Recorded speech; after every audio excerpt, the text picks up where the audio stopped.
dam body is integrated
Dr. Wieland, you are still in an unmute. You are in a mute position. You have to unmute yourself.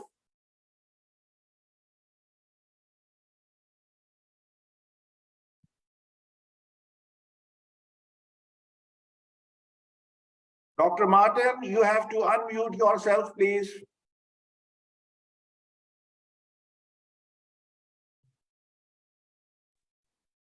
Okay, now I was not able to unmute. Somehow there was some problem.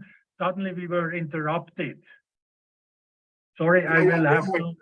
You can share your screen now again. You can share your I will screen. screen it. So suddenly I got some message here, an error message.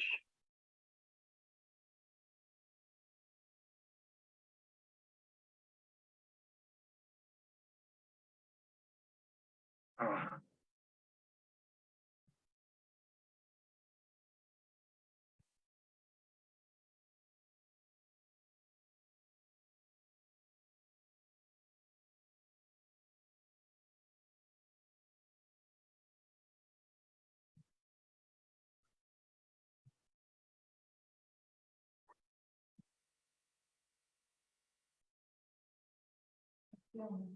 Yes, okay. Sorry for this. Somehow I got lost, or I got an error message. Take your time. No issues. Please take your time. Do it peacefully. Yes.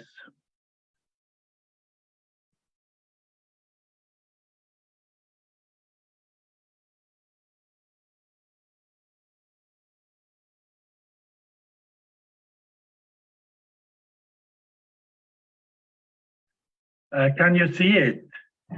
No, we can't see the screen yet. You have to share the screen.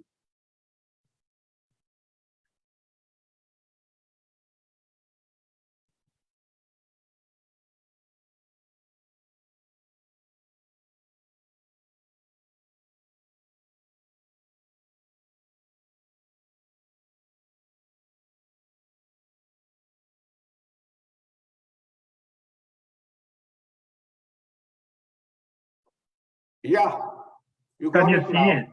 Yes, yes, yes, we can. Sorry, so I don't know if connection suddenly interrupted here and I got out. Okay, what I was talking here is about the dam site at the Neelum River, which consists of the following elements. Here we have the dam body with the integrated spillway. We have here a rock-fill dam. I will talk then about that, the short section. And we have here the desander, desilting basin, and this is the Neelum River. And you can see here the dotted line is actually the main boundary thrust. So the main boundary thrust goes right through this dam site. So this is a very challenging project because of this, and the seismic hazard analysis was carried out, and for the design of this dam, the ground motion basically was estimated based on the earthquake of 2005. So this resulted using some, let me say, empirical relations used in a seismic hazard analysis in a peak ground acceleration at the dam site in the horizontal direction of 1.25 G. This is extraordinarily high, and I would say when this dam was under construction, I feel that this was the highest peak ground acceleration of any project in the world. In the meantime, there are other projects which also in the Himalayas and also in western part of US, which have also that high peak ground accelerations. So the problem is we have here the main boundary thrust, which is a very long fault and which is capable of producing very large magnitude earthquakes.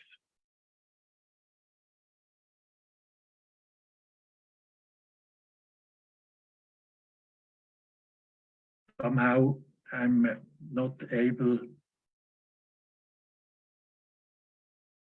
It is. So we see here the site, and the river, the Neelum River flows here. This is at the construction site, and we can see here the location of this main boundary thrust. Now, what are the project data? Let me say a few words about that. The name, as mentioned already, Neelum Jhelum Hydropower Plant. The owner is WAPTA, is a very well-known company, of course. The dam type is a composite gravity dam and rock-fill dam. The dam height is not very high, it's 60 meters, as I mentioned. The height was also limited due to the location close to the line of control. The dam volume is 156,000 cubic meters, reservoir volume only 8 million cubic meters. The head is 420 meters. The installed power, 970 megawatt. There are 4 Francis turbines. The construction period was 2008 to 2018, and the project cost, okay, different numbers have been published. Okay, the number by WAPTA is 4.1 billion. In some other sources, I have seen 5 billion. I would like to mention I have been involved in this project in the international panel of experts, and I was heading that. I was mainly concerned about the dam. What I'm presenting here, there was another expert dealing with the underground construction. Most of the cost of this project were basically due to the underground construction, and then there was one hydromechanical engineer, electromechanical engineer for the equipment. Okay, these are these typical data. Now, what were the technical challenges of this project?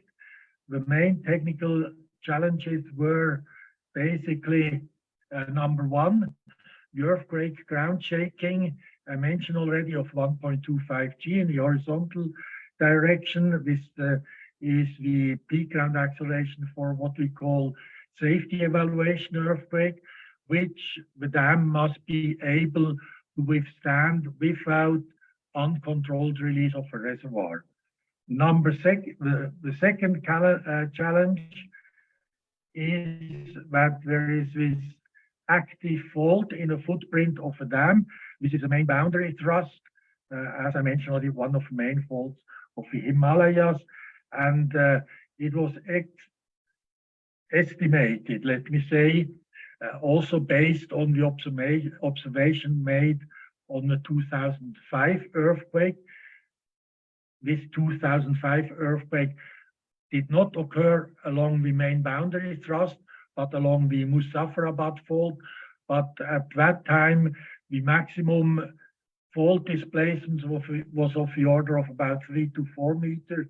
So therefore, for the Neelum Jhelum project, a fault movement of 3.7 meters, basically in the vertical direction, was assumed for this project. The number 3 is, we know that in the Himalayas, you have very high floods. So the safety flood, or maximum possible flood, PMF, sorry, is 12,500 cubic meters per second. There is a big problem with reservoir sedimentation. The volume is only 8 million cubic meters. And if there would be a severe flood, it would be sedimented up within 1 or even 2, 3 years. And the number 5, we have in these steep mountains in Kashmir, we have slope stability problems in a reservoir and abutment stability at the dam site. So these are the main technical challenges. Now let me say a few words here about the project. This is a photo taken during construction. We see here, sorry, I should start here from right to left. This is the embankment dam here. The embankment dam is provided across the main boundary thrust, and you can say it serves as a kind of a slip joint. The slip joint in this dam, because it is basically a concrete structure, is a rockfill dam, which is able actually to absorb the deformations, I will discuss it later, of 3.7 meters, which this dam has to be able to withstand. Number 2, we have here the dam body with the low-level spillway, and here we have the intakes for the desilting basins, which is here, and we see here at the end, we can see, you cannot really see it well, this is the intake into the head race tunnel, in the power tunnel, which goes into the powerhouse, which is about 26 kilometers away from that location. So let me go on. If you look here from a downstream face of the dam, we see here this rockfill dam, and the main boundary thrust is actually located almost here at the interface of this rockfill dam with the concrete dam. We see here we have 3 openings of the spillway, and we have here a surface spillway for debris flushing, because there's a lot of wood during floods which is transported here. So let me continue here.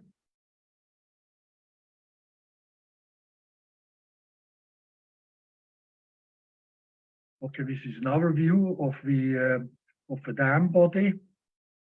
Again, with this rockfill dam, which I would say is a very unique feature, as you will see in the next slides. Okay, we see some photos during construction. This is a 275-meter long desilting basin with 3 basins. The walls here are very high, are about 20 meters high.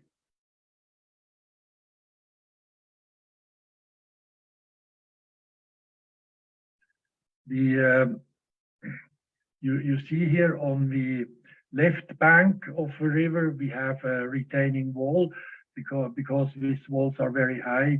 So there are some, the retaining wall here has these stiffeners provided at this location. Also, when it was finished, it was backfilled here with soil. Just to show here a close-up of this, let me say, desilting basin. It is itself a huge structure, which, if we look in terms of concrete used for that project, most of the concrete used actually is for this desilting basin. It was over 1 million cubic meter, and I mentioned already before, the dam volume was only about 160,000 cubic meters.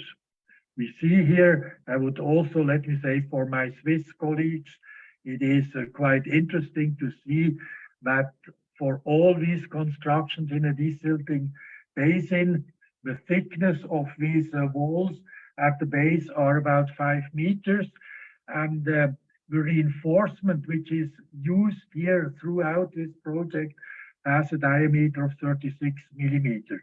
Okay, I said, if I tell my Swiss friends, okay, I say the minimum reinforcement for this project has almost been diameter 36 millimeters. They are very surprised because in Switzerland we even hardly use 36 millimeters for the main reinforcement. Okay, now you see here also because of the high bending moments, there is not only one layer of reinforcement, but there are several layers. This is an example of this page. So there are a few pictures from this dam project, which is really a very challenging project. And as I mentioned, the main hazard which played here a role is a seismic hazard. Now let me talk about the main innovations which have been used in that project. The innovation number 1 is the dam with an active fault in the dam footprint. This is really something challenging, and it is new. And I would like to give just some example.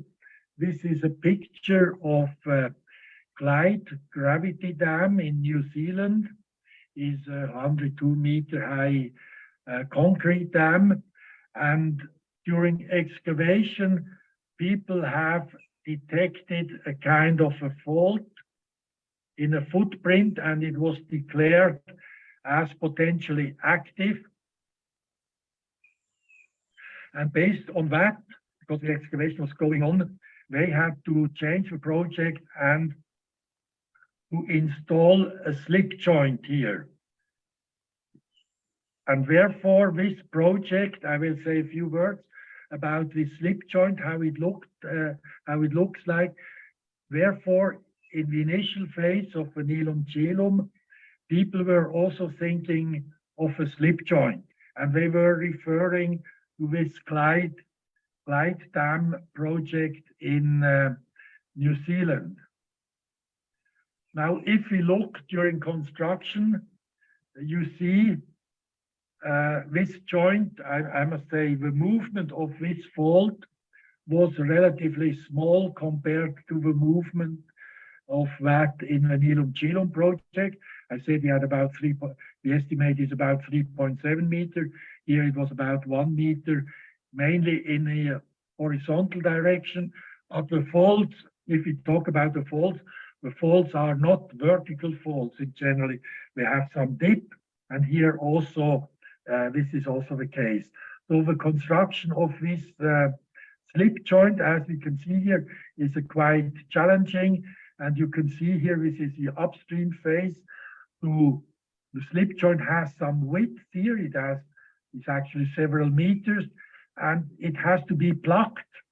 So therefore, as a plug here in the upstream phase, a triangular wedge type concrete block has been provided. When the reservoir is full, the water pressure will press this plug into this opening. So therefore, we have waterproofing of this joint. Now, if we look within this joint, this is now from the downstream view. You see here the sliding surface is inclined like that, which is also the orientation of a fault. Yeah, because if we have a movement, we must allow the same movements in that slip joint.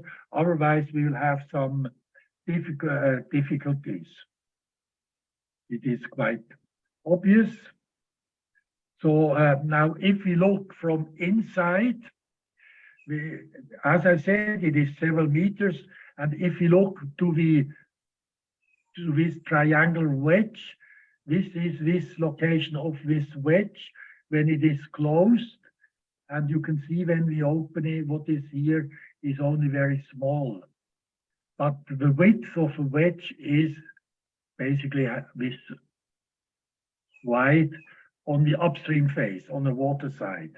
Okay, now just to show briefly, to have a better understanding of this wedge. Okay, we have these, let me say, sliding surfaces which are inclined, but the wedge at the surface at the upstream phase is this triangular. I hope you can see it. It is this triangular concrete, which is from a water pressure is pressed into what we have just seen before. And what I've shown is a view from inside, and we could see only this small part here, which is blocked. So this is a kind of method which has been used. It is not something new. It is used also in military structures. For example, if you have high explosives, you provide at some entrances, you also provide such kind of wedges. In Switzerland, we have been using that. So that is not something completely new. But this wedge there has been provided by a Swiss consultant, Mr. Lombardi, at that time. Now, what are the conclusions from this project in New Zealand? And also there is another concrete dam in the US, where also a slip joint in California, where a slip joint was provided. And we can see, or we can say, that none of the two gravity dams provided with slip joints has ever experienced any fault movement.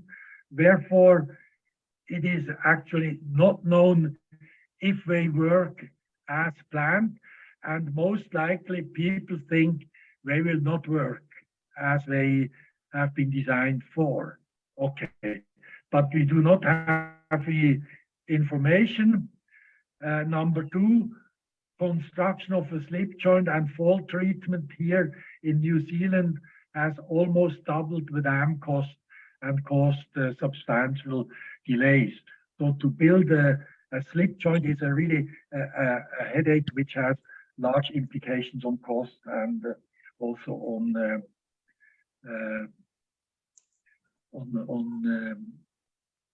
let me say, on the completion date of the project. Now, ICOLD has dealt with such problems, and the ICOLD recommendation for dams and faults is actually as follows. Number one, if we know there is a fault like here, the site should actually be abandoned in favor of a tectonically more stable one. If we can do that. If when we came there, this fault was there, So we get in a second situation, if it is not possible to find a tectonically more reliable site, concrete dams actually should be avoided, and instead of them, an embankment dam with conservative features should be considered. So therefore, basically for that site, embankment dam would be the proper dam type which should be considered. But we know in the Himalayas, where you have these huge floods during the monsoon period, the dams are basically spillways, and the spillways are concrete structures.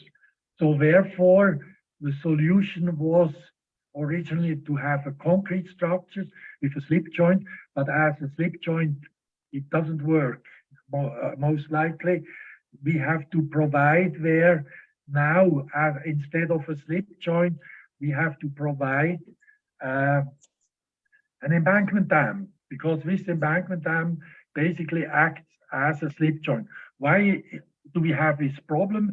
These are some surface ruptures of some earthquakes in California, and it shows if you have surface rupture, we have actually quite a number of fissures on the surface. The different, let me say, different earthquakes show that. So therefore, the exact location of a fault on the surface is not really known accurately. It may bifurcate, as we can see here. So if you provide a slip joint, and if your fault may divert, so actually the fault movement may occur at a different location than you have designed. So therefore, I would say a slip joint, we don't really know if it works. Okay, we see here now is a main boundary thrust. We have on one side, we have, let me say, this metamorphic rock, and on the other side, we have a so-called Murray formation, which is sandstone, siltstone, mudstone, sedimentary rock, and the other is greenstone, metamorphic rock, greenstone, and some marble and some other rock types. So somehow, if we look here again, this is a view from the excavation, and we see this fault being here. If we go further, okay, this is again this fault. If we look on that fault here, this was after a flood, I think it was in 2010 or like that. It was, the surface was polished and one could see the fault quite well. And but what you can see is the fault has some width. It has a width of several meters. It can have a width of several meters, and it varies. At some location, maybe only 1-2 meters. At some other location, it can be 5 meters. And if a fault movement occurs, it is not clear if it occurs here, or it occurs here, or it occurs here. So therefore, basically, if we provide a fault in a concrete structure, we do not actually know exactly where to provide this slip joint. Therefore, over the whole width of a fault now, a rock fill dam is provided.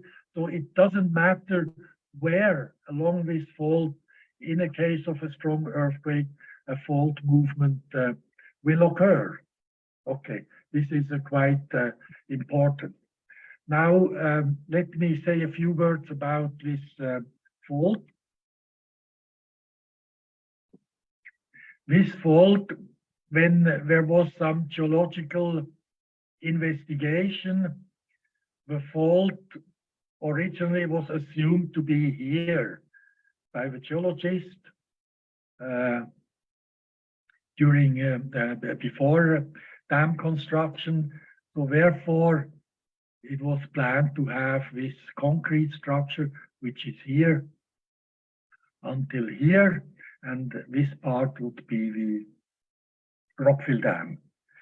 Now, during excavation, it was found that the fault is actually here.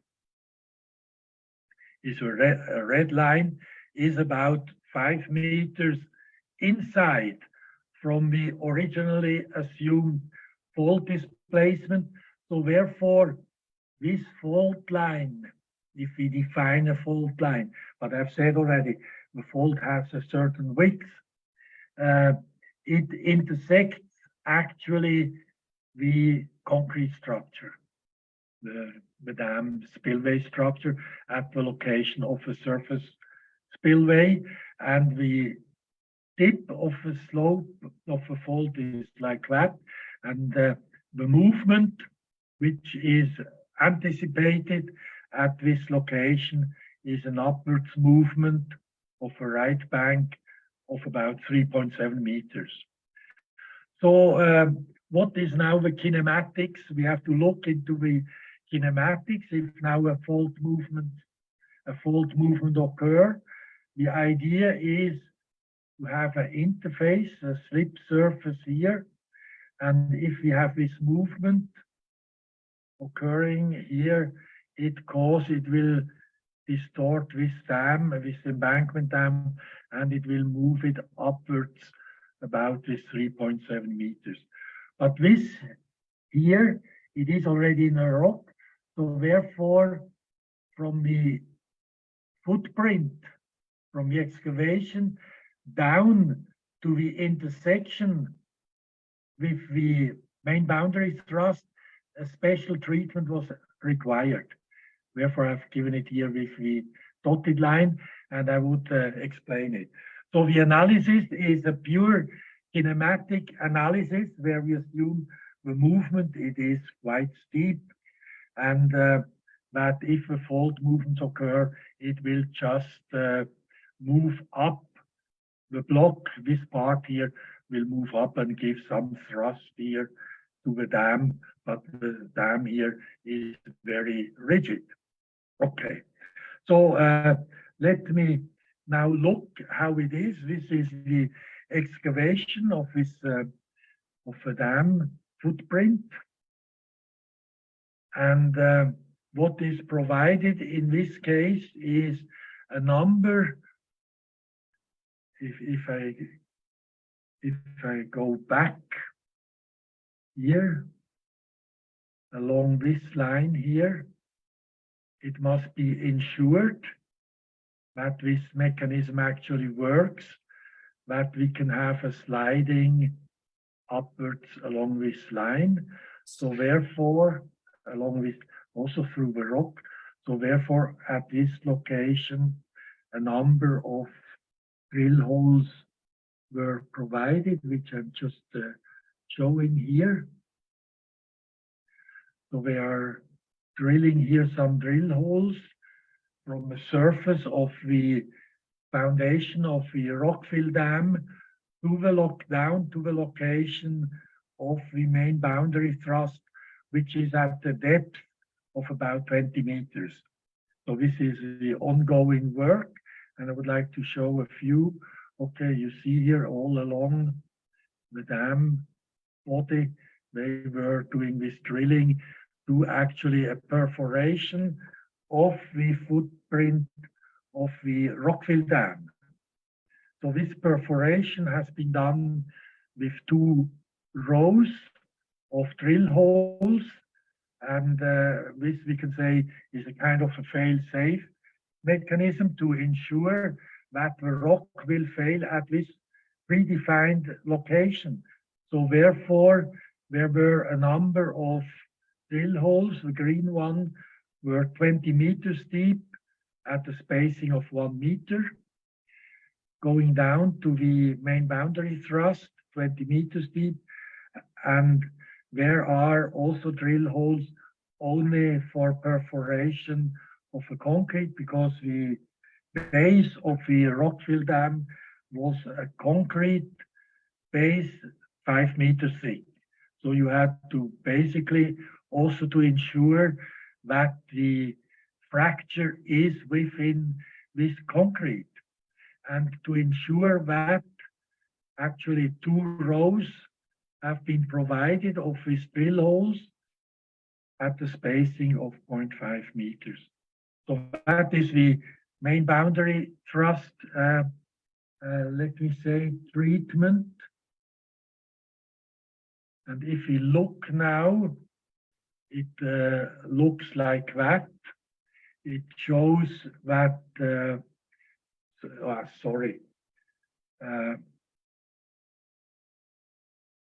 this main boundary thrust drill holes, they are 20 meters deep, goes into the bedrock, and the other going only through the concrete because we have the base of the dam, the footprint of the dam was have also to be fractured.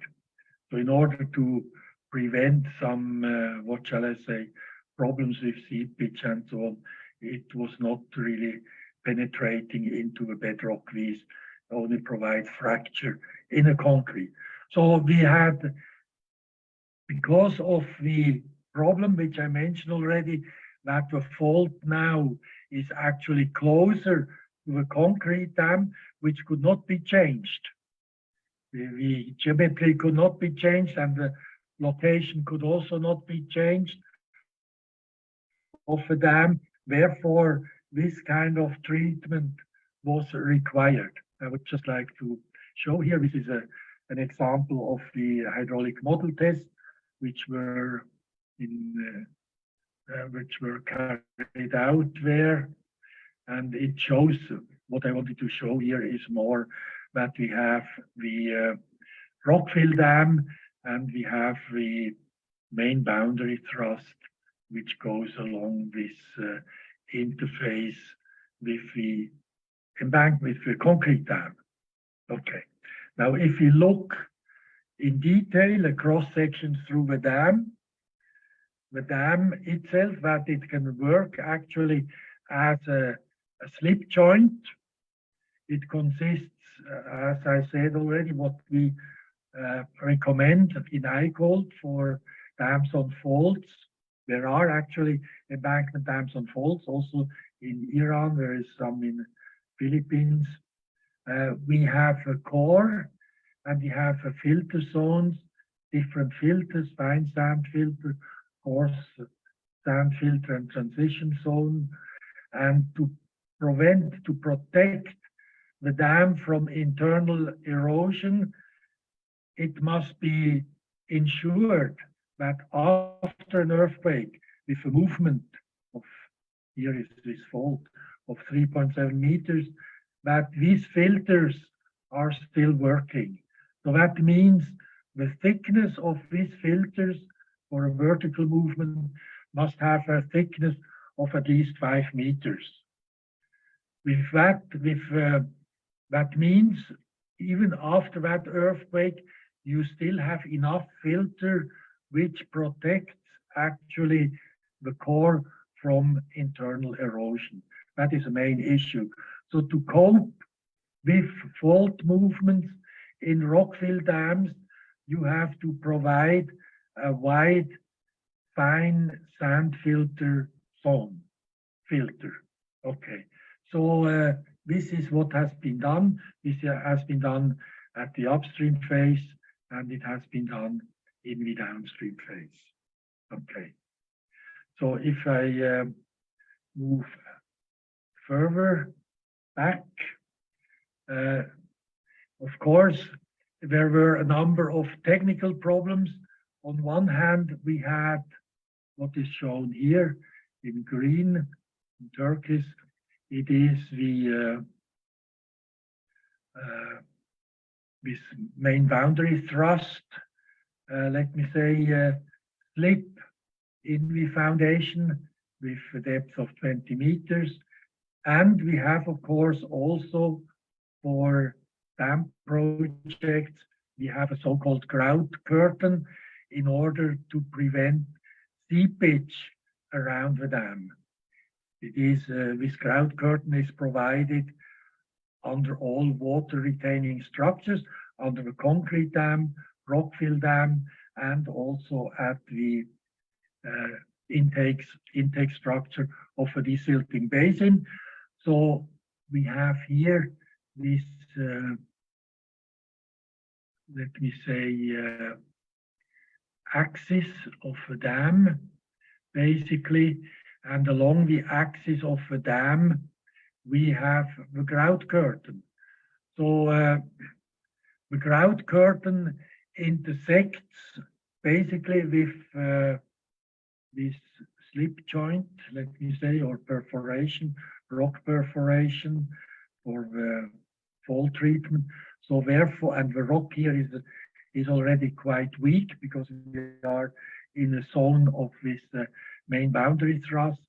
Therefore, we have to discontinue the main boundary thrust drill holes in lieu of the grout curtain, and because the grout curtain, here some movements may be possible during the fault movement.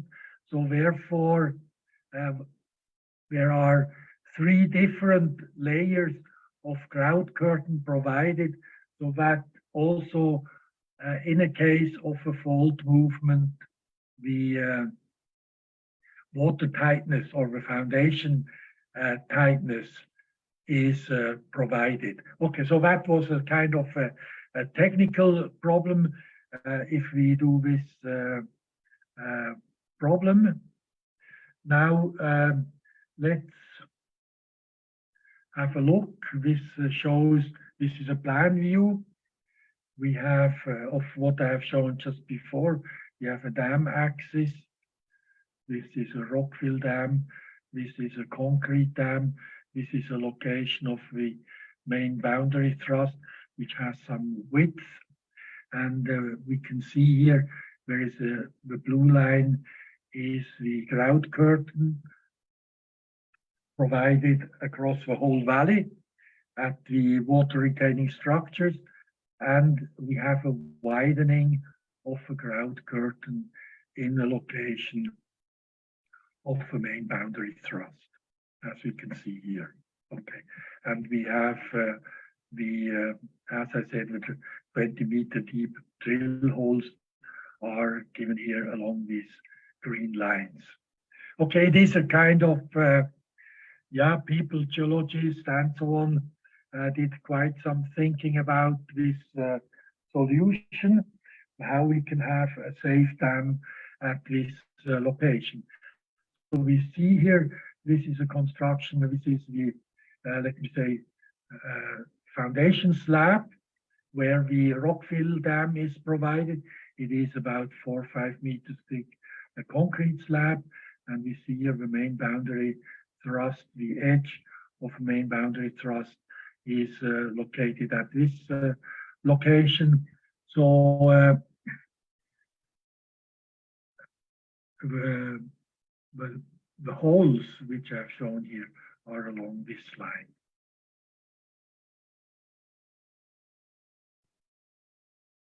Okay, we see here during construction of the rockfill dam, this treatment has been done, only of course in this zone where the dam body is provided.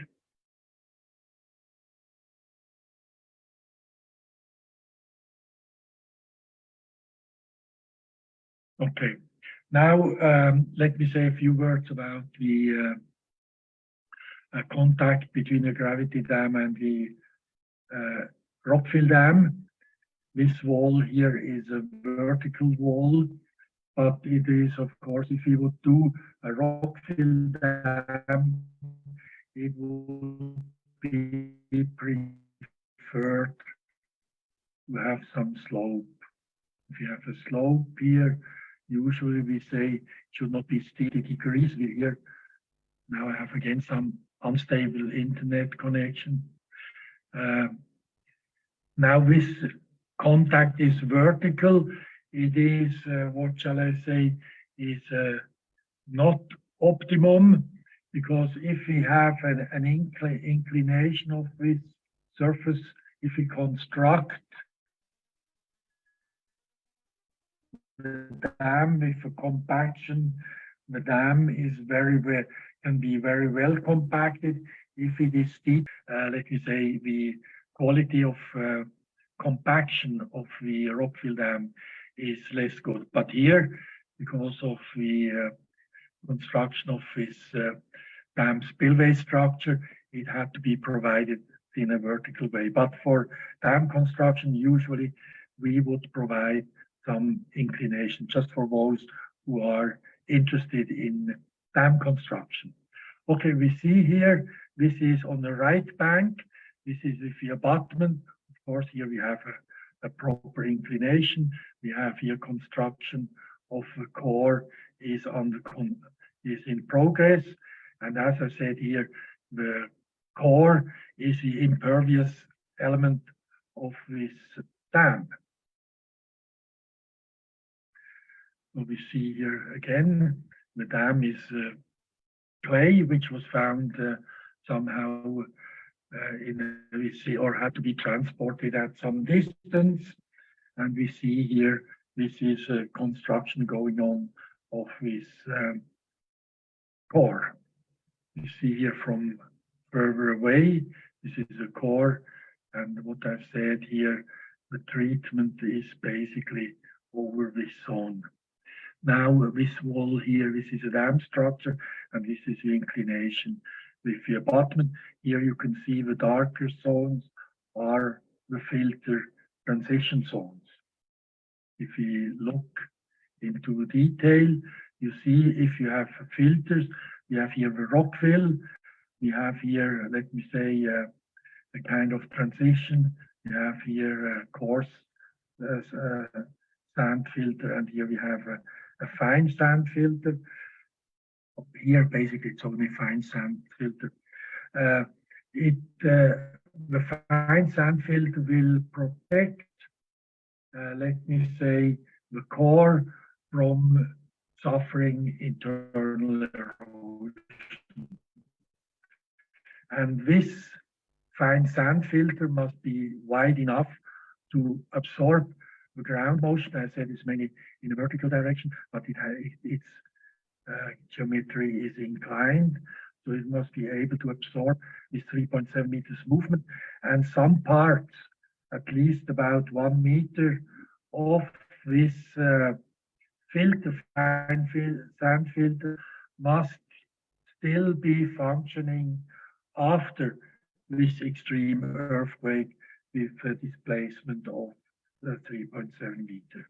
Okay, so that is, let me say, the main issue which we had here with the dam, which I called innovation number 1, dam on fault and extreme high seismicity.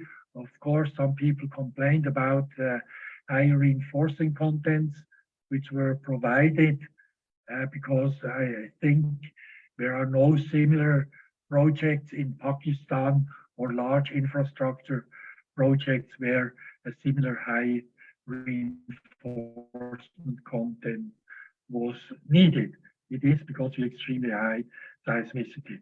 Now, the second innovation is control of reservoir sedimentation. Okay, what has been my contribution in a panel of experts? We were not the designer, but we had to do a review of the project, and I must say our contribution of the panel was mainly threefold.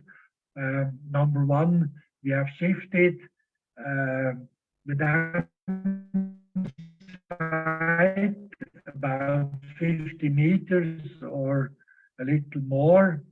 You are familiar with land acquisition, because when this dam was planned, there were already some people buying some land, building some houses, and expecting some compensation. So we could avoid quite a bit on that. The number 2 was to replace basically a concrete joint, which was planned at the beginning on the fault, on the main boundary thrust, by a slip joint in the form of a rockfill dam.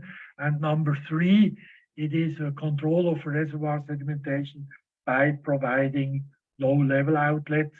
Basically, let me say, the soffit of the spillway was taken at the river level.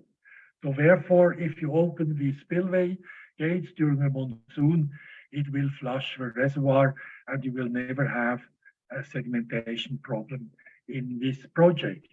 Okay, just to show once more, we have the spillway structure. We have the 3 low-level outlets, and they are provided at the lowest possible level. So coarse sediments can be flushed during the monsoon, and I would say the 8 million cubic meters would be available forever as long as the project is there. There is no sedimentation problem. We see here the Rockfield Dam because of somehow the internet seems unstable. We see here these are the gates. Also, the gates must be able to withstand this earthquake of 1.25 G. So it's a very massive gate, as you can see here, with some very massive hydraulic jacks. These are some of the heaviest or most massive radial gates in the world, probably. Okay, we see here the intake. The intake is basically at the level of the riverbed. So there is no problem with sedimentation. Okay, now why you have also a lot of sedimentation in this project, there are very steep mountains. If you travel along the Neelum Valley, you will see there have been river blockages, ancient river blockages, maybe a few hundred and a few thousand years ago, due to very massive landslides. So this is just a few hundred meters downstream of the dam. We have here, sorry, this is just above the dam. Here below, we have basically the Rockfield Dam. So we have here already, just during construction, some rockfill occurring. Then there are about a few hundred meters downstream, there's a more massive rock slide which occurred here, but which just shows you have a lot of rock slide hazard in this part of the world. If I compare with Switzerland, some people think in Switzerland, in the Alps, we have a lot of rock slide, and I said, if I go to Muzaffarabad in Pakistan, I see more landslides on 10 kilometers, as I would say see in whole Switzerland. Okay, you have really a lot of landslides, and there is here further, this is now already in Pakistan, towards Murray. We have here the transmission line, and we see here we had actually a very big landslide, and the transmission tower here being very close to the end of one of the landslide. So landslide hazard is a major hazard in this part of the world. Now, if we look into the slope stability, I would also like just to give 2 comments. During strong earthquakes and intensive rainfalls, mass movements can be triggered along the reservoir banks, and they may cause impulse waves in the reservoir and at the dam site. And the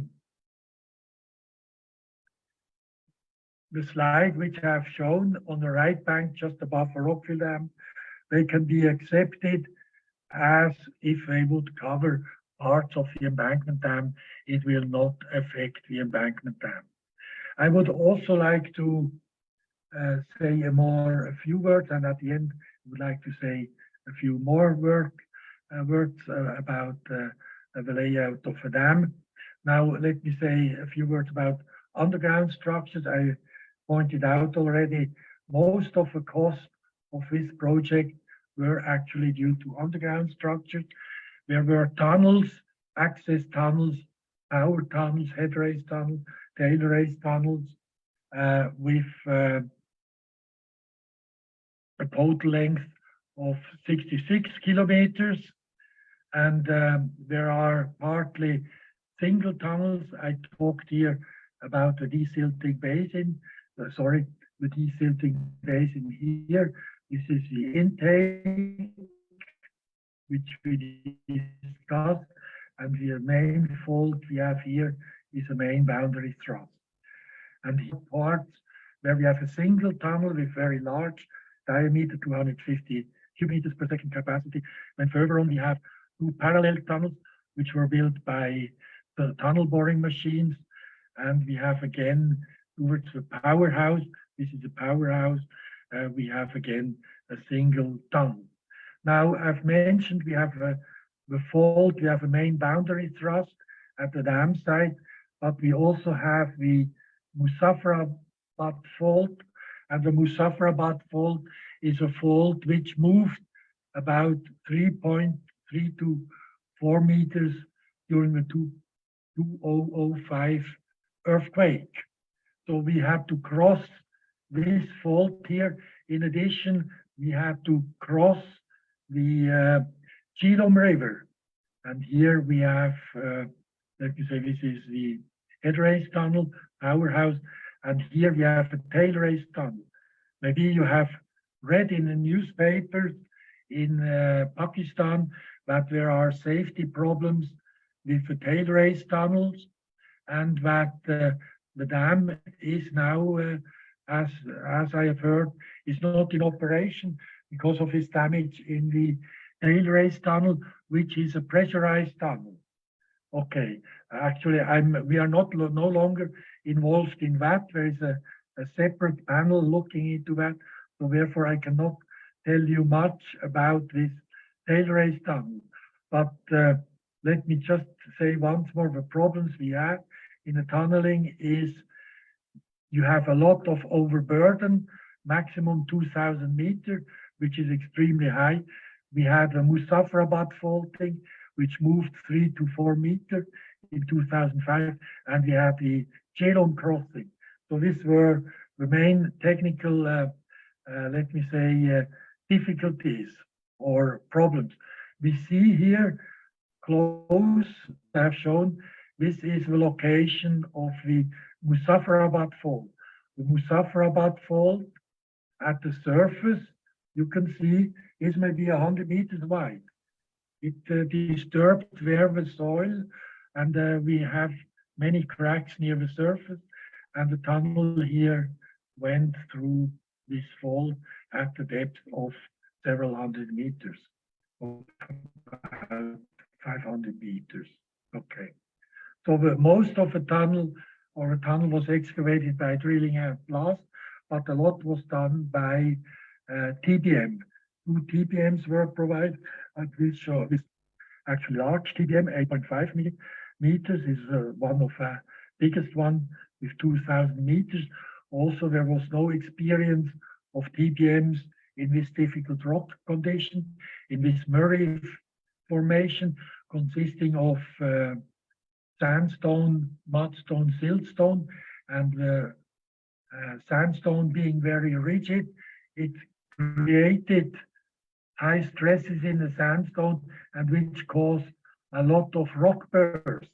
I think there is hardly any project in the world where that many rock bursts have occurred, like in this Neelum Jhelum project. Almost every 70 meters, some rock bursts, okay, there are different levels of rock bursts, of course, have been encountered. So it was really a big challenge here. And once a big rock burst has blocked one of the TBM for almost a year. Okay, so the TBM have not really accelerated the completion date of the project as initially assumed. Now, in a TBM tunnel, there is no lining, there is only a shotcrete lining. It could be that some parts, some debris fall apart, and where some rock traps are provided, because once the head race tunnel, this 26 kilometer, is filled with water. It cannot empty it easily. It can be emptied through a powerhouse, or it could be inspected by remotely operated vehicles. But it's 26 kilometers is already the limit of such ROVs. Okay, so there are some debris traps provided. To see something on the underground construction, this is the power tunnel here, water coming from here. There are some plugs here and coming here through a power container race. There's some damage. Okay, I have some message that my internet connection has some not so stable. Okay, we have a lot of underground work, as you can see. Therefore, we got about 66 kilometers. We see here this excavation still during construction installation of the Francis turbines. This is the powerhouse cavern. Then we have here the tail race outlet tunnel. There are some problems inside of this tunnel. This tunnel is under pressure, and from the operation of a power plant, you have some pressure fluctuation, which may have damaged the lining. I would say that is what I would assume. Now, what have been the technical challenges of the underground works? Just to repeat it. Number one, crossing of a Jhelum river. There was I cannot show much, but there is a problem with hydraulic fracturing. Therefore, a steel lining had to be provided in that part, which created a lot of additional cost. Number two, crossing of Muzaffarabad fault zone, where this magnitude 7.6 earthquake has occurred. Basically, it didn't create, it's not much could be seen at this depth of this fault. And but in this fault zone, the lining was strengthened, but there was no joint provided. So if another earthquake would occur, it would cause some damage to the lining, which then would have to be repaired, but no people would be threatened by such kind of damage. Number three, there are severe rock bursts along the TBM tunnel, mainly basically in a sandstone, in the zones of high overburden, up to 2 kilometers. And number four, TBM excavation in a Murray formation is something new, and because this formation consists of sandstone, siltstone, and mudstone, as I've said, with maximum overburden.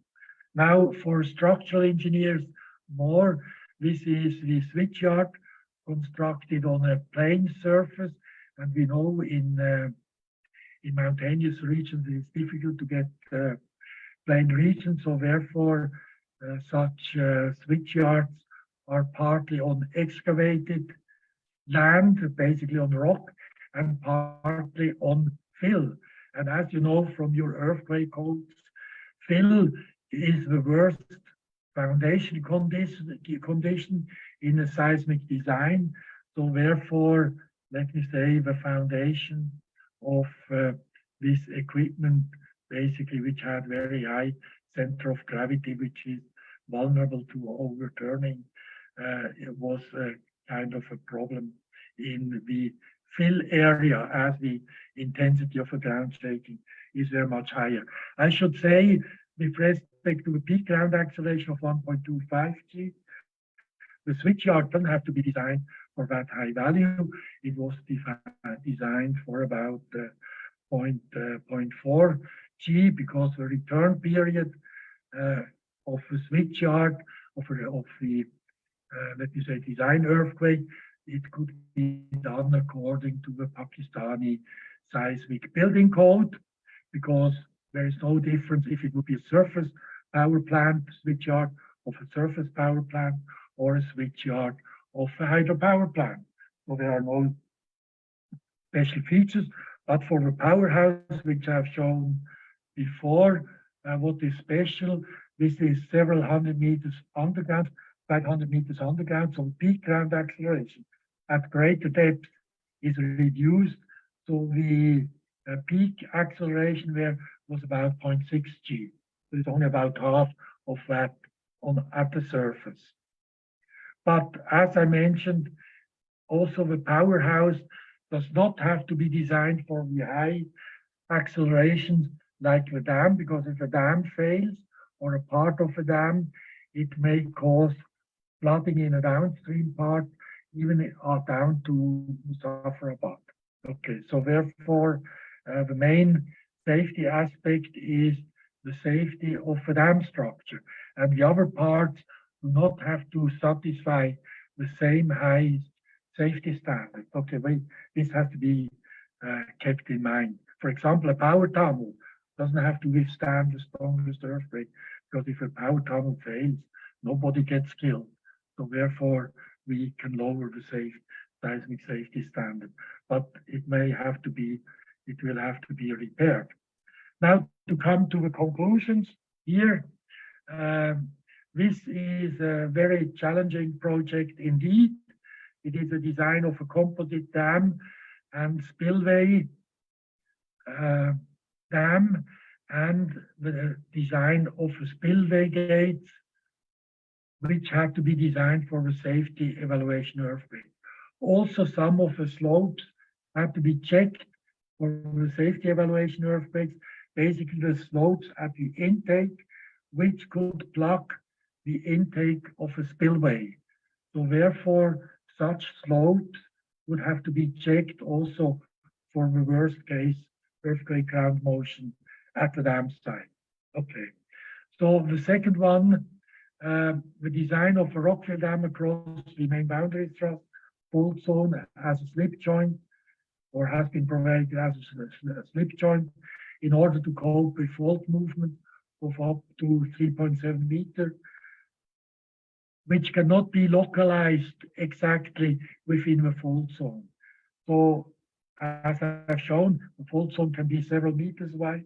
So therefore, you must allow for that, and you must take care of that. Actually, it is only possible by such an embankment dam. And I would just like to show an example. Recently, I was in Myanmar, and there was actually somehow the biggest brick structure in the world which somebody wanted to build. But during construction, a strong earthquake occurred about 1900, and it caused several cracks here. But I just show here a crack here.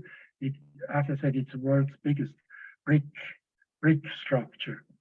And if we look here at this location, you see we have this crack in this brick structure, but towards the surface, it widens, it bifurcates. And this is the same, what we can see here very nicely. It is the same with a fault.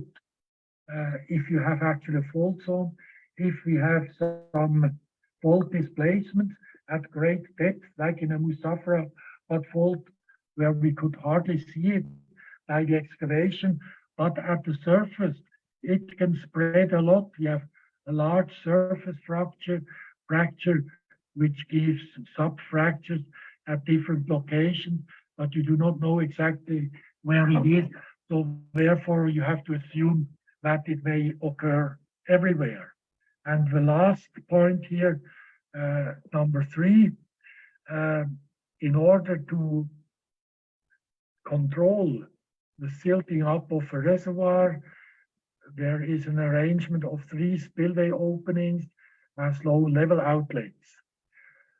And this allows us, or like the owner finally, that they can be opened and used for sediment flushing during the monsoon season, when the power plant has to be shut down to prevent abrasion due to high sediment concentration, because it's quartz in the sediments.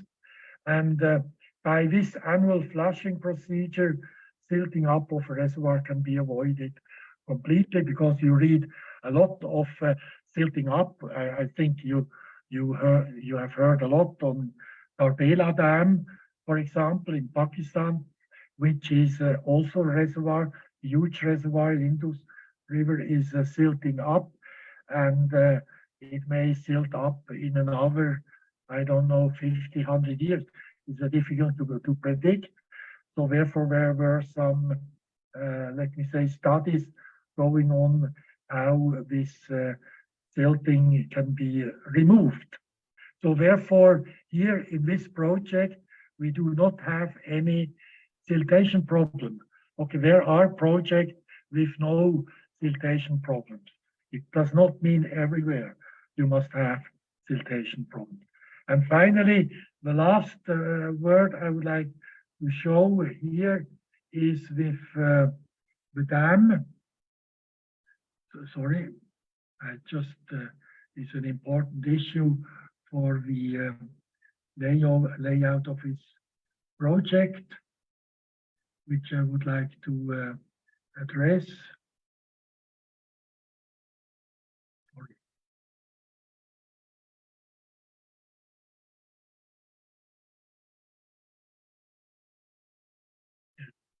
Okay, here.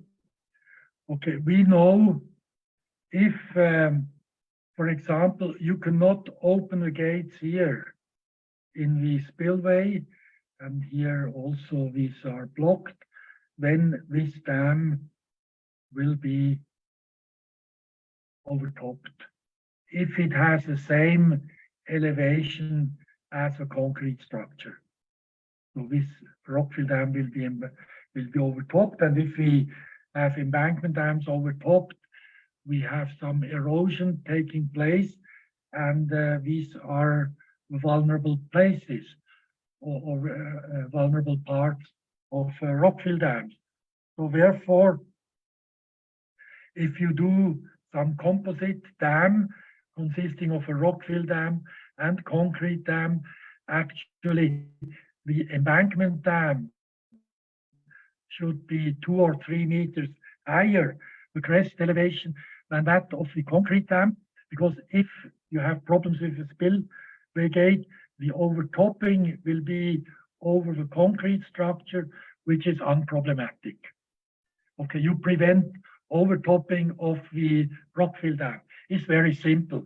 Okay, it is being done in some parts. In the earlier days, people were not thinking of that. So until recently, it has not been done too frequently. But here, the elevation is the same. So since we can have still a possibility of overtopping, so therefore the downstream phase here, which is shown here, is this riprap, if I may call it here, with blocks which are provided here. They are grouted.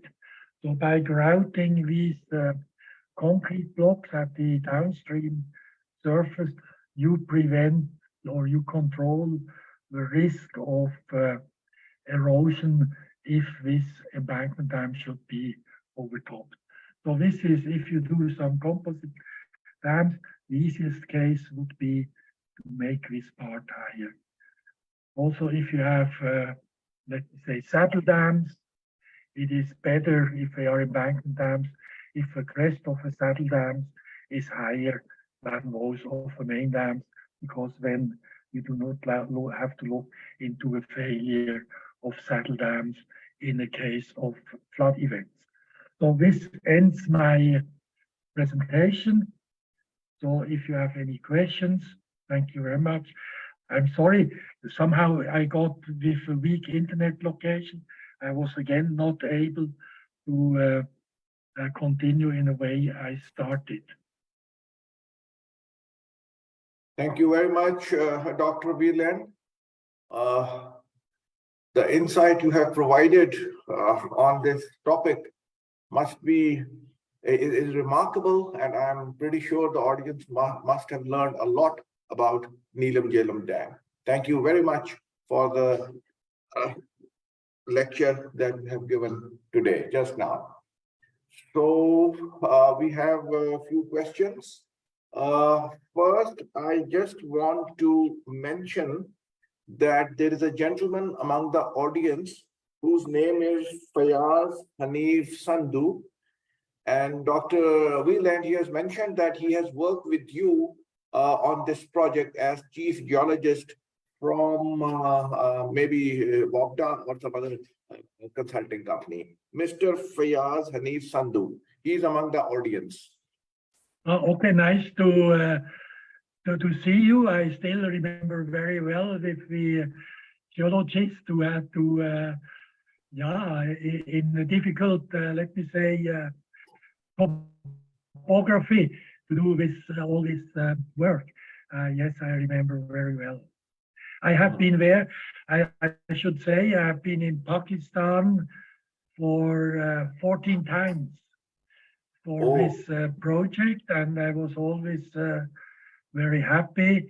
It was, I felt quite well. I was very welcome. I felt very welcome to be in Pakistan, and that is a big advantage to any project. Okay, thank you for your comments. Now we have the first question from Furqan Hamid. He has asked why dam structure was not shifted towards the left bank of the river to avoid the fault.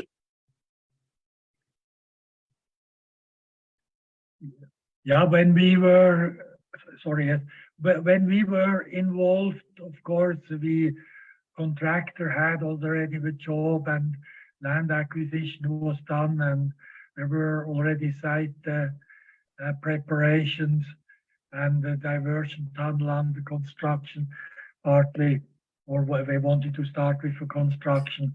So therefore, when we got involved, it was not possible, basically, to shift the site.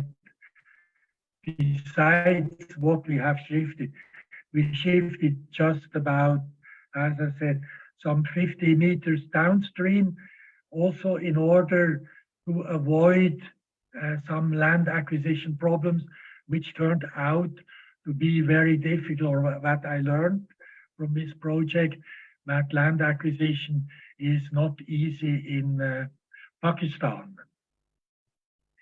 But the fault, even if you would have moved 100 meters downstream or 200 meters, you would still have been in this fault zone. Okay, thank you. Second question is from Mr. Amir Mangal. He has asked for what height of the dam seismic value was considered.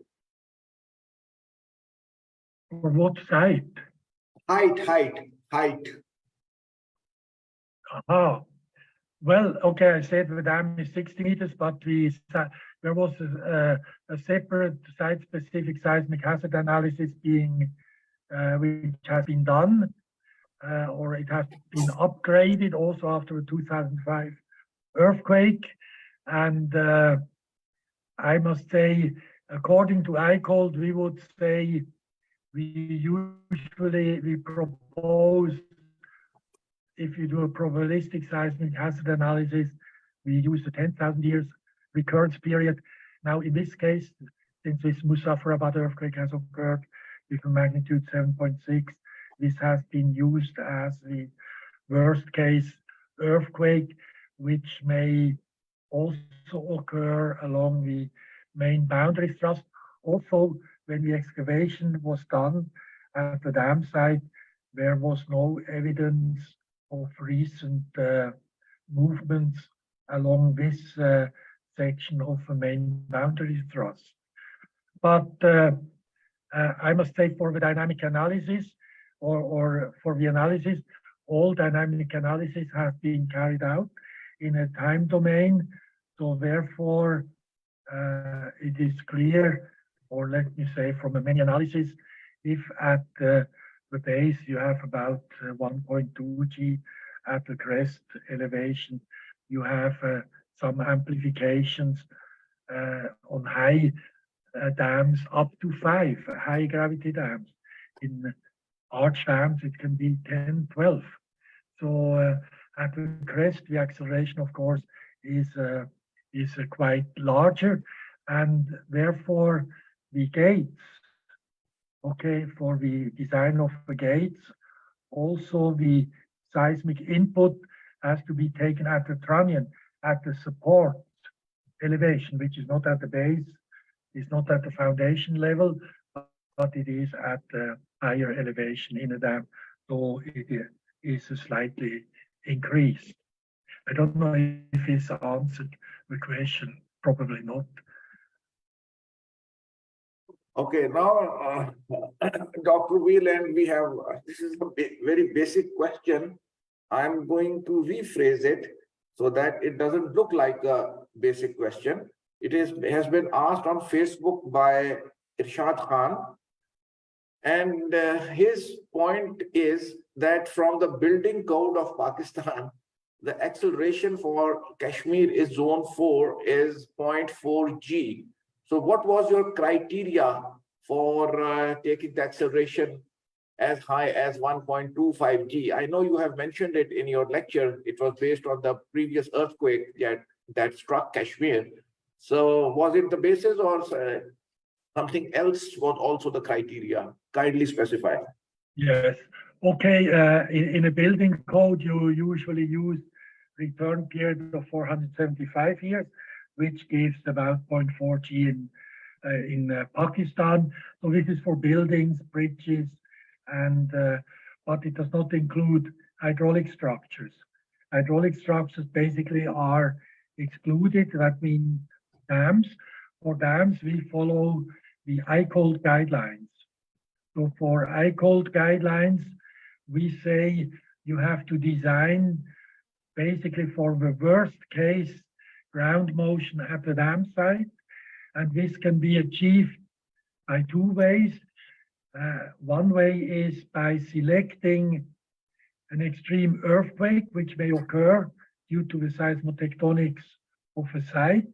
And that was this magnitude 7.6 earthquake in Muzaffarabad. So this is a worst case earthquake, which has been assumed. Or it could be done using a probabilistic approach, like for the building code, where you would have to use a recurrence period of this safety evaluation earthquake of 10,000 years. This would be compatible with a flood hazard. Also for a flood hazard, you request basically for dams, it must withstand the so-called PMF, which is a probable maximum flood, or the safety flood, which could be a 10,000-year flood. So these design criteria for dams are different from building structures. Thank you, Doctor, for the clarification. Now we have 2 questions from Rizwan Mirza. The first one is the speaker, are you aware of the compelling reasons which persuaded the decision makers to locate the dam on the current site? Not really, because our committee was appointed later. You know, at where this decision was already taken. It was already taken a few years back. So therefore, we could only make minor changes, as I said, 50 meters, something in that order, but not 5 kilometers, you know. In the hindsight, I'm just asking a supplementary against Rizwan's question. In the hindsight, if you were the original designer, would you have selected the same location? Well, okay, you know, projects have a long life. Okay, there was a feasibility study which was being done by Norwegian consultants. They came up, and then this was upgraded for tender, and it was improved. And I would say the decisions were taken basically already about 4 years before we were involved. So our changes, we have been able to make some changes.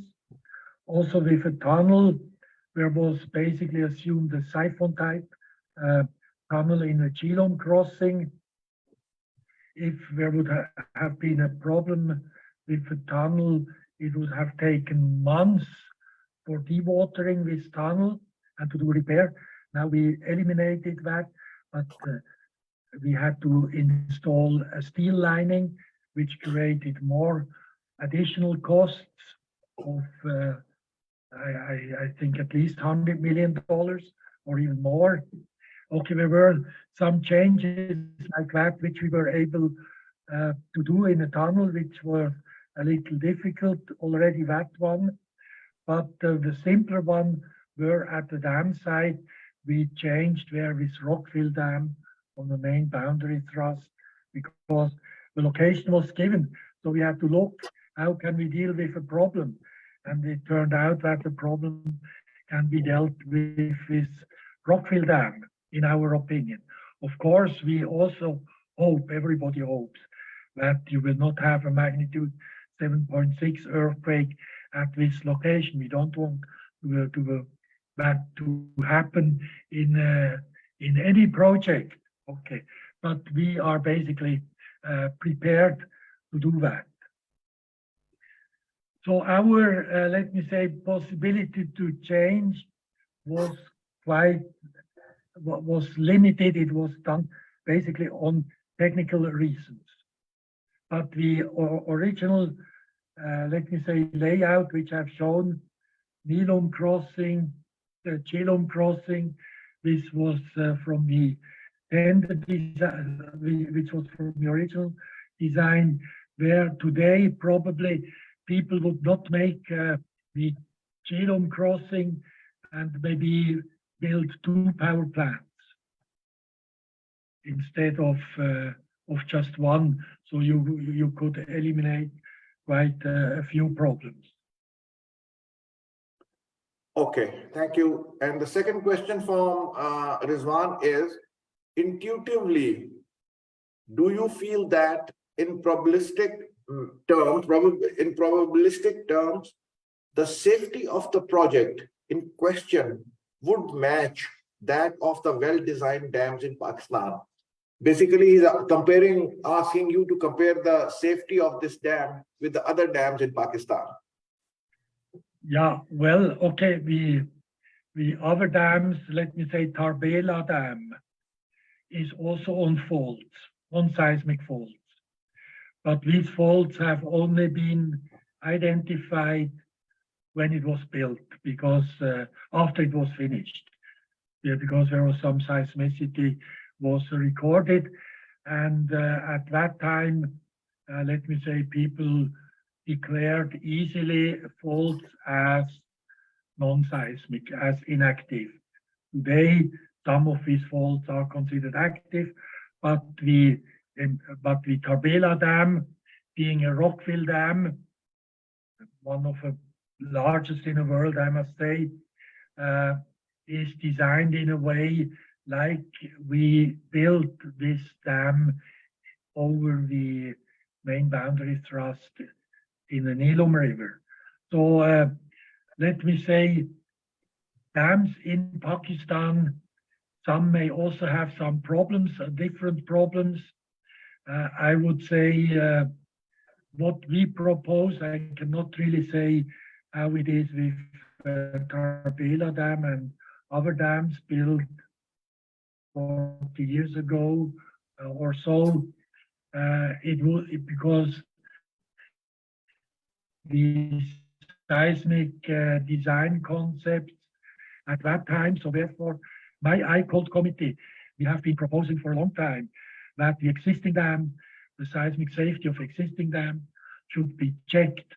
So therefore, I'm not sure, maybe in Tarbela and so on, it has been done. It is okay. I would say, according to, let me say, current safety standards, the Neelum dam is safe, and I understand that Tarbela Dam and the other dams are also safe. So I would, from my point of view, these dams are safe according to the current standards.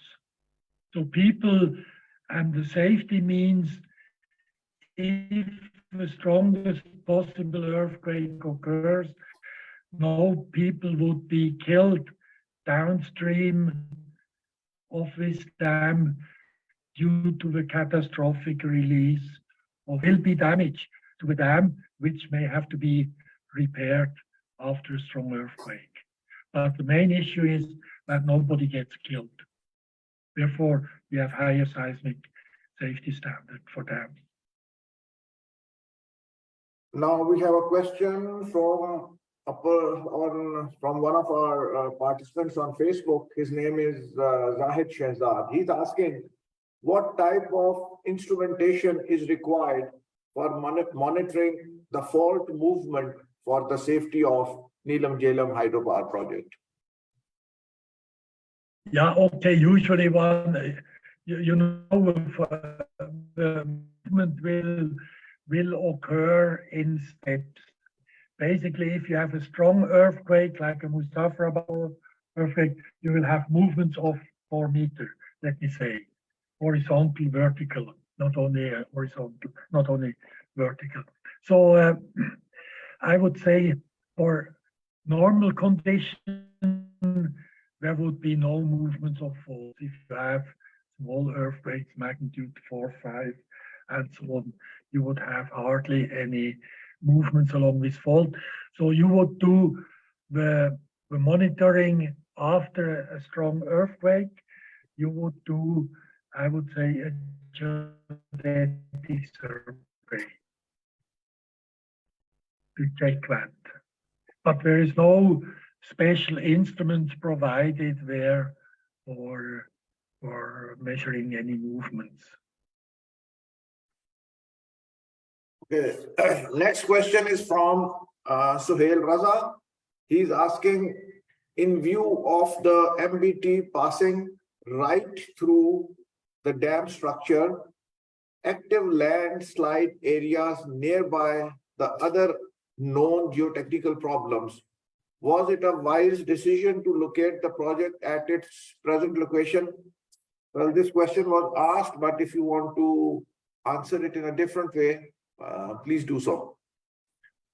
Yeah, okay. Let me say, geohazards are in the mountains. In Switzerland, all dams are in mountains, and we have a geohazards, and we have mass movements, we have rock slides, and so on. So the question is, today, let me say, when we underestimated in the case of Neelum Jhelum, geologists have looked at them. So this is, I feel, is done properly, but there are plenty of projects, and we know it especially from the Wenchuan earthquake in China, 2008, when maybe 100,000 rock slides, mass movements have occurred. So it is that the geologists, this is maybe a problem, that the geologists are using different safety standards than the civil engineers who are looking into the safety of the dams. So therefore, there is some need to look also in ability of the rock slopes of reservoirs in mountainous region. So if you have magnitude 7.6 earthquake, you know, in Mustafarabad, just right a few kilometers outside of Mustafarabad, you had very big landslides.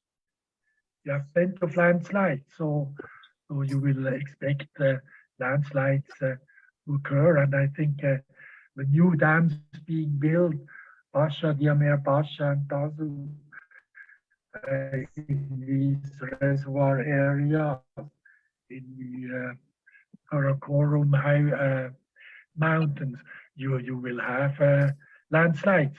But the question is, are these landslides dangerous?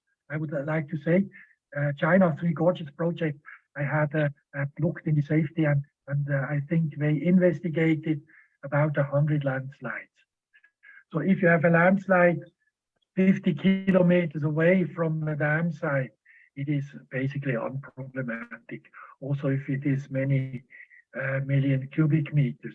But if you have a landslide just a few hundred meters from a dam site, it may cause a high amplitude impulse wave, which may cause overtopping of a dam.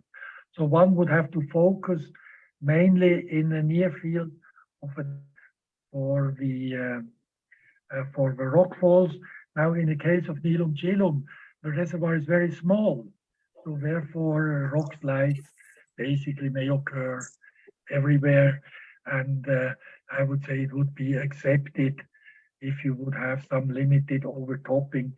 It would not destroy this dam. Okay, thank you, Dr. Wieland. Now we have two questions from Wasim Khan. Mr. Khan, your first part of your question, is the project safe from future collision due to landslides or earthquakes, has already been answered. Dr. Martin Wieland is pretty sure that this dam is quite safe. So his second question is, what do you recommend that the powerhouse should be on the ground for easy repairing and maintenance activity? Yeah. Okay. You know, underground powerhouse have the advantage. You do not have, let me say, a rock slide hazard. You know, if you have to build a powerhouse in mountainous regions, you will have a rock slide hazard.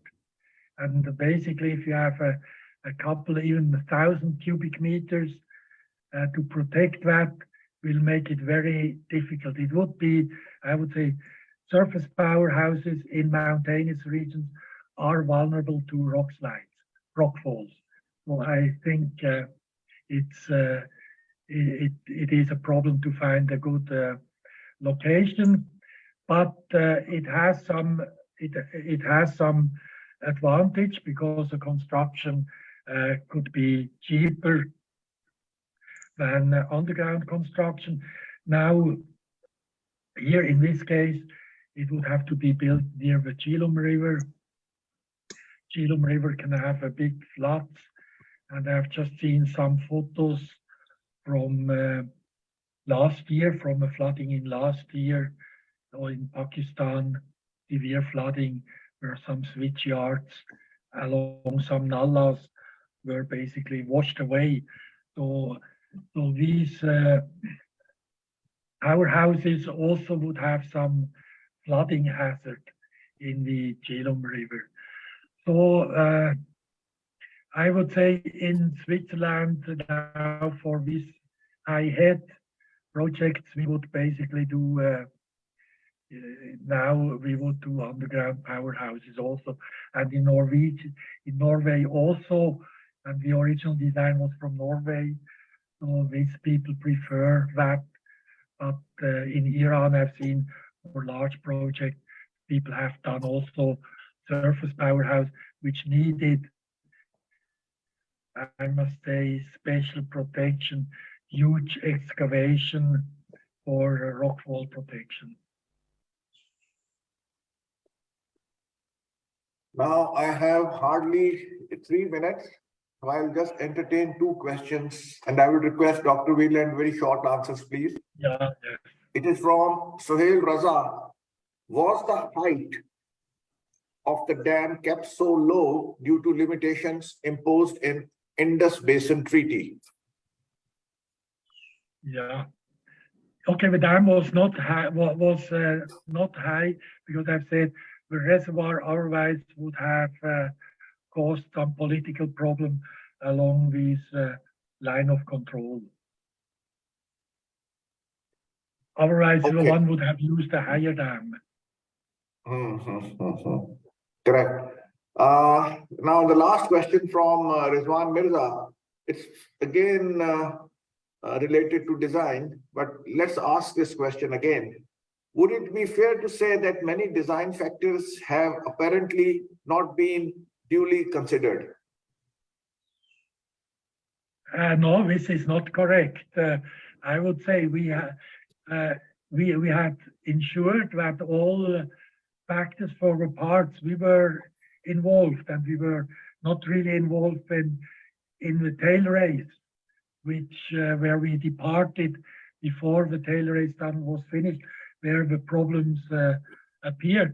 Of course, we cannot. I would say the design criteria were, I would say, up to date. There were modern seismic design criteria, flood safety criteria. I must say for the dam, it was, I would say, state of the art, let me say, for a modern project. So therefore, I have no doubt that this dam is okay. Now with the tunnels, in the tail race tunnel, okay, where this problem occurred, there are then, of course, problem occurring also with the quality of work, which we cannot control. Okay, which is a quality control, because for the tunnel we have liners, and if the liners are not properly grouted, so therefore there may be some voids which may cause some damage, similar to the damage which has occurred in the tail race tunnel. It could be I don't know what is a problem, but I would say in these long tunnels, the grouting of the tunnel lining is a problem. Now, here we have long sections which were done by the tunnel boring machine. There is no liner as such, but there is shotcrete. And the shotcrete will, if the quality is also not really okay, it may have some problems as well.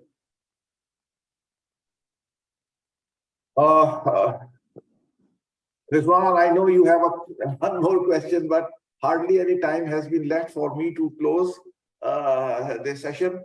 So kindly pardon me, I won't be able to ask your last question. I think already you have got the answer. So thank you very much, Dr. Wieland, for this lecture on Neelum Jhelum hydropower project. I think all the aspects were covered quite adequately, and all the questions were answered very convincingly. So I thank you very much for this. Now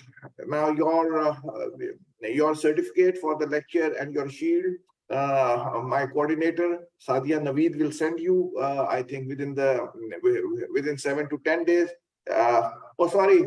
I mean, we will pack it, but we'll store it in our office. It will be sent to you, as you have already said, in May sometime. So that will remain with us.